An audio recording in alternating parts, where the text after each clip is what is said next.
Uy, maambon. Maambon ganyan. Teka lang.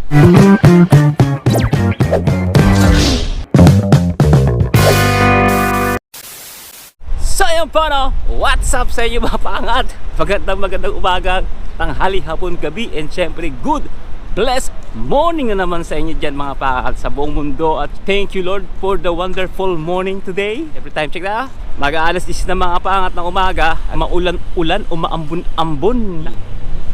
Diba? Yan mga pa, samahan nyo muna ako ngayong araw to. Siyempre nagising tayo ng umaga, nagsalang tayo ng nagsalang tayo ng labahan. And then, nagutom tayo. Magsasaing sana ako o magpiprito ako ng itlog. Pero, namiss ko yung mga Indian food na pang breakfast mga pangat eh. Kasi siyempre, isang buwan tayo sa Pilipinas. So, magbe-breakfast tayo ng Indian food. And then, ututang dila tayo mga pangat. Siyempre, ano bang update? March 10 na. Siyempre kaninang umaga alas 8 naka-receive tayo ng alarm na yun nga siyempre kailangan mo ng mag safety siyempre. Tapos after nun may makaka-receive ka ulit ng alarm mga pangat. Sasabihin sa'yo na normal na yun. Mag-resume na sa normal situation. Ganon dito mga pangat sa Dubai. Dalawang beses yun. Una, siyempre yung warning. May paparating na missile or drone or panganib mga pangat. Pagkatapos nun, siyempre mga ilang minuto, makaka-receive ka ulit ng alarm. Yun naman mga pangat is na mag-resume na okay na. Ganon. So ano pa yung mga update, bagay na dapat nyong malaman. Kung ano ba yung nangyayari sa Dubai ngayon, sa UAE, sa mga nagtatanong, napapanood nyo ba sa social media dyan sa Pilipinas o sa ibang bansa na wala sa Gulf country or Middle East, kagaya ng Canada, Japan, Australia, New Zealand, basta wala sa Middle East, mga Pilipino na nagtatanong at kung ano na bang status ng UAE o Dubai particular. Rinag ko na yan sa Facebook natin. Pakipollow mga pangat yung Facebook page natin yan. Kasi minsan mas update tayo doon pero hindi palagi. Mga pangat, ang ganda ng flower.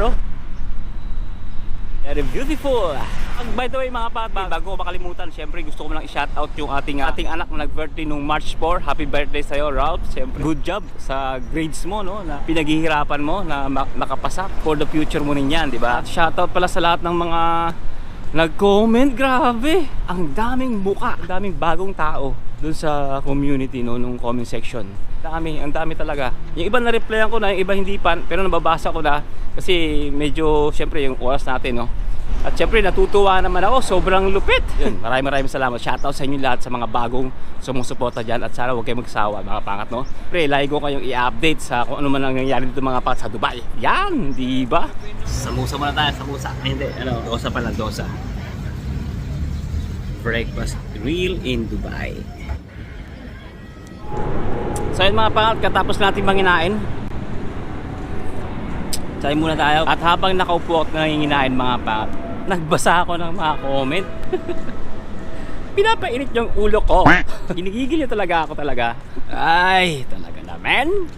Ganun talaga siguro ng mga pangat kapag halimbawa ay maraming views o maraming comment, kalahati niyan mga pangat puro negative comment. Talagang ganoon na yun. Natural yun mga pangat Kailangan hindi ka ma-offend. Yan. Kasi public yan Open lahat Sabihin ang gustong sabihin. Yung kahit hindi mo pa napapanood yung buong video, mag-judge ka na lang. Yung mga 5 seconds lang mo nakita, comment ka na kaagad. Hindi ka naman talaga nanood.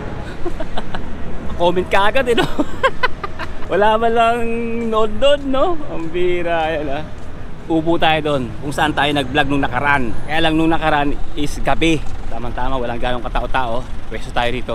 Ang saya. Pero nagpapasalamat ako sa inyo. Nagko-comment kayo, di ba? I really appreciate it from the bottom of my heart. May topic tayo ngayon pero bibigyan muna natin to ng konting lang. Hindi naman lahat. Ang dami kasi pero mangilan-ngilan lang. Yan.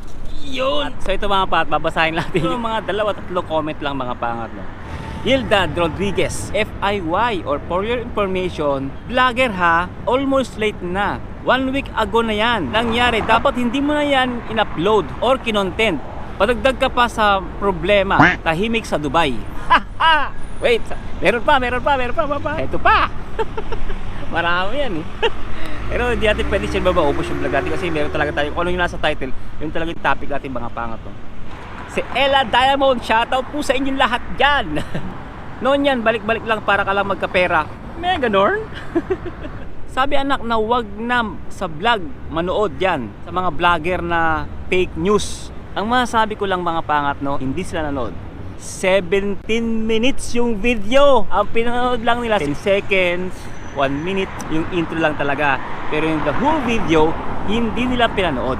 Ganun lang kasimple yun. Kasi kung pinanood nila yon, hindi sila magko-comment ng ganyan. Ganon. Kasi kung nanood ka, ito yung comment dapat. Judian Panganiban, shoutout po sa inyo. Syokran bro, update ako sa sitwasyon. Dahil more than 10 years kami dyan, dala ko dito sa baby sa Pinas for school niya.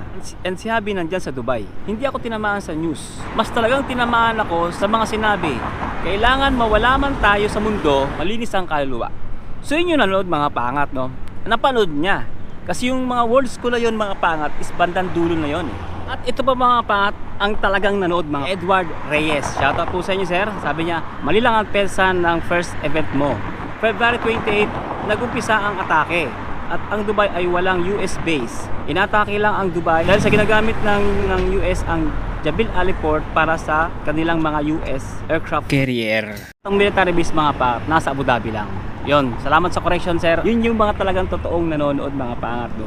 Hindi yung nagko-comment lang. Okay, February 28. Medyo na-confuse kasi ako sa date mga pangat, no? Every winter meron kaming barbecue night ng Friday, Saturday, and Sunday. Every summer naman mga pangat, Friday lang. Pagbalik ko galing bakasyon mga pangat, actually nagbakasyon tayo sa mga nakakalam. Pagbalik ko rito mga pangat, siyempre medyo mainit na. Akala ko summer na mga pangat. So, dahil barbecue time ngayon, akala ko mga pangat Friday. No? Pero, it was Saturday talaga. Yun. Kaya salamat sa correction sir at sa mga nakapanood doon. Saturday po talaga yung mga pangat. Around 6:30 or 7 PM, mga ganon. 6:30, 7 PM yung mga pangat yung nangyari. Yan yung totoong mga nanonood. May mga nababasa pa akong comment na saluhin mo yung missile para sumikat ka. May mga ganon ka. Malalaman mo mga pangat, no? Kahit na napakaraming comment, pag binasa mo isa-isa, alam mo kaagad kung hindi siya nanood. Alam mo kaagad. So anyway, sinasabi nga, maraming salamat sa mga comment nyo, no? I really appreciate it, no? Kasi siyempre kahit pa paano, effort yun eh, nag-effort kayo. Siyempre maraming salamat. Negative man yan, or positive, or parang ano lang, yung nang-aasar lang, no? Alam mo yung may mga comment na nang-aasar lang, ganon. So, I really appreciate pa rin. Kasi siyempre, nag-comment kayo. Yeah. So, yun. Ano bang update, no, mga pangat? Marina Tower 23, tinamaan mga pangat ng suicide drone. So nung mga panahon na yun mga pat, dumadaan tayo, no? Pero siyempre mga pangat, God is protect us. Yan. Kaya bago tayo pumasok sa trabaho, pagkagising, mag-pray para yung guidance and protection niya laging nasa atin. So ano talagang update ngayon mga pangat? March 10 na, no? So as of March 10, 2026, the United Arab Emirates remain in a state of defense following a significant escalation of missile and drone attack from Iran and began on February 28, 2026. While the frequency of attack has recently shown signs of easing, the UAE continues to intercept incoming threats. Yun mga pangat yung sinusugrado nila, fully defense. Mga pangat, ito yung nakatala mga pangat sa ngayon, kung ilan yung quantity ng missile or drones na pinadala ng Iran. Ongoing interception, UAE air defense systems intercept 12 ballistic missile and 17 drones on March 9. As of today, March 10, the UAE has detected over 250 ballistic missile and 1,440 drones since the start of the conflict. Simula pa nung nag-umpisa, ganun yung mga quantity, no, ng mga pangat ng kanilang mga na-detect. Inuulit ko mga pangat, no, dito nga sa Dubai, particularly dito sa lugar namin mga pangat, ang Dera is peaceful naman. Sa Aldin, Union, Al Riga, yun yung lugar namin mga paangat, no. Yan yung maraming Pilipino dito sa Dubai. Sa Satwa din, Al Barsha, Karama, Urjuman, yan yung may mga Pilipino. Peaceful naman mga paangat, no. Sa JBC, may mga Pilipino din doon. Doon talaga yung nakakaranas mga pangat ng malalakas na pagputok ng mga nakaraan, no, mga pangat o na pagsabog. Kasi nga malapit doon sa Jabil Ali yung US Navy port.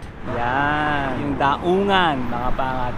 Correct lang natin yung sarili natin, daungan. Yan po, maraming salamat sa nag-comment.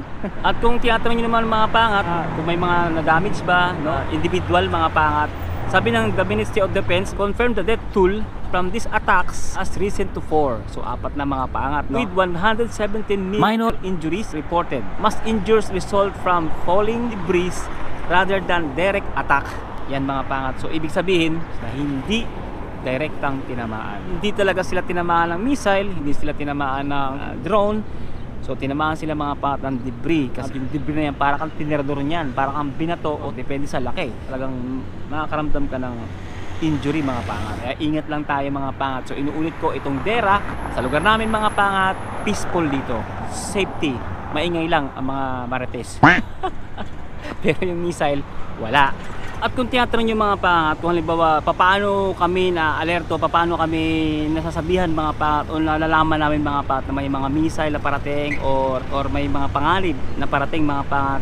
So syempre, sa pamamagitan yan mga pangat ng alarm, no? Nakaka-receive kami ng alarm mga pangat. Gaya ng sinabi ko kanina ng mga pangat, no, na emergency alerts. Residents in Abu Dhabi and Dubai have received multiple mobile alert warning of potential inbound missile threats, advising them to take shelters. Yun yung alert na na-receive namin. Kaya nalalaman namin kung okay na, kung may panganib o wala ng panganib mga pangat. So ganun ka high-tech ang Dubai o ang UAE, di ba? Sarap. Sarap ba yun? At ito na yung pinaka main event natin. Sa mga nagtatanong, napakarami nagtatanong ito mga pat. Actually, sobrang dami. Logistic and supplies. Yan mga pat, kung ano ba pagkain, nagugutom na ba kami rito, ubos na ba yung mga bigas namin dito, wala na bang mabibilhan. Ito ang sagot mga pangat. Despite shipping disruption in the Strait of Hormuz, UAE authorities maintain that food service are sufficient. Narinig nyo? Sufficient mga pangat. For several months and market shelves remain stocked. O, di ba?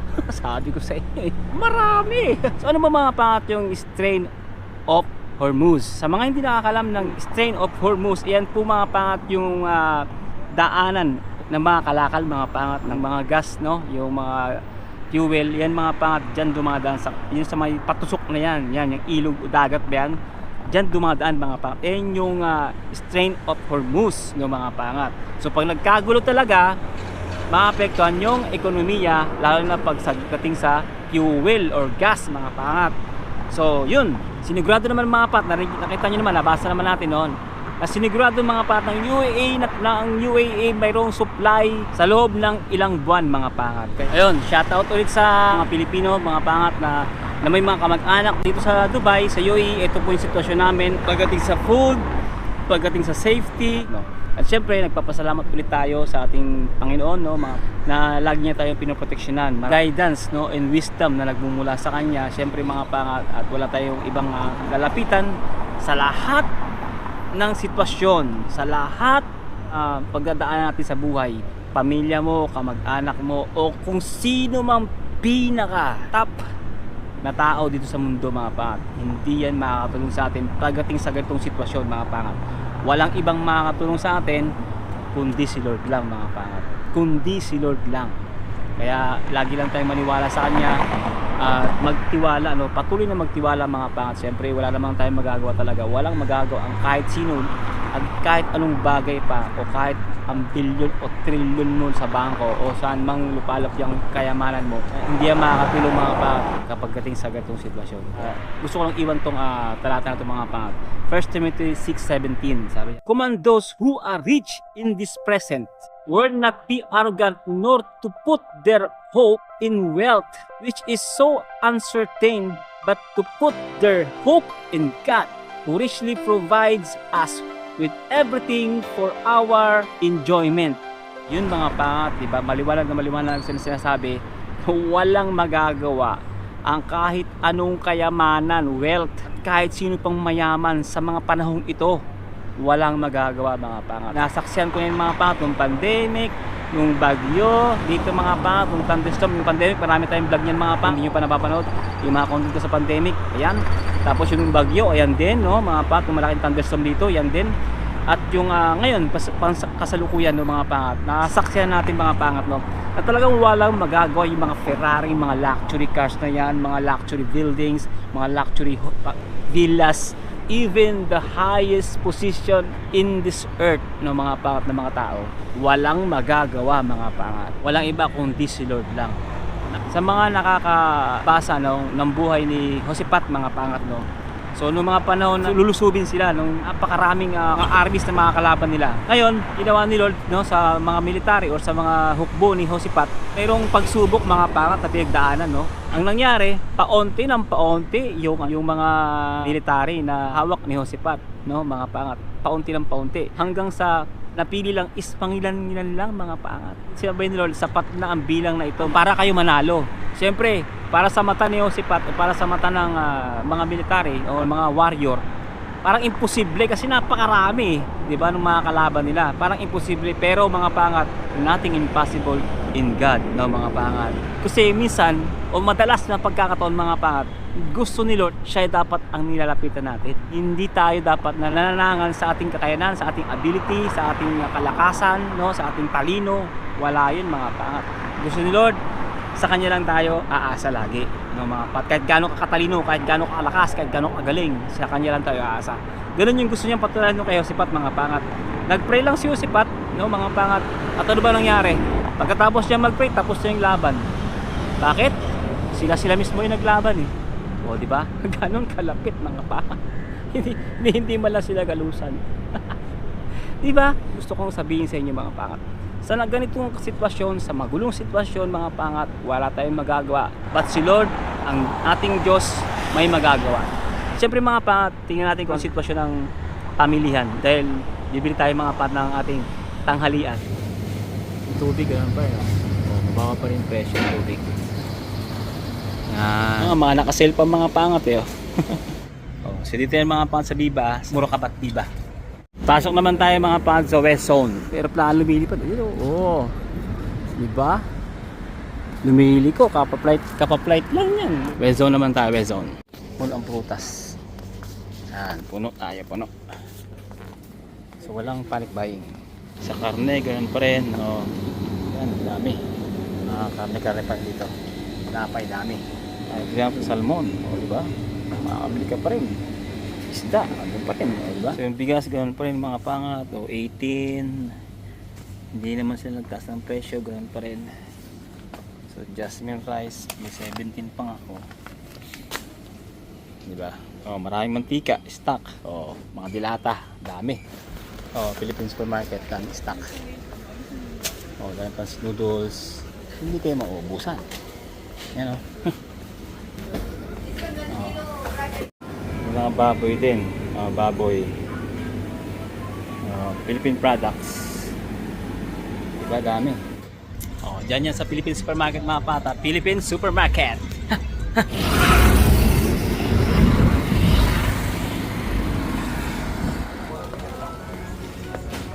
Yung bigas po kita.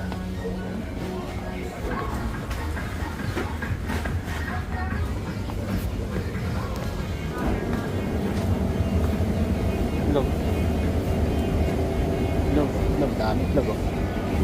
12 pa, 12. Okay. Dito yan mga pangas sa New Era ha. Daming supply no. Airplane in the sky. Almaya Supermarkets. Tingnan natin yung bigas. Bigas dito sa Almaya mga pangas. Let's go. Yan yung presyo ng bigas. Same pa rin no. 19, ito yung binibili natin lagi. Masarap itong bigas na ito eh. So ganoon pa rin naman. Ito. Yan. So ganito talaga yung presyo niyan mga pangat. Ito nag-sell pa. Ito masarap to, Lotus. Ganoon pa rin no. Last lang. At napansin ko rin na ang tumas is yung sibuyas and kamatis. Yung pangunahing binibili na natin no.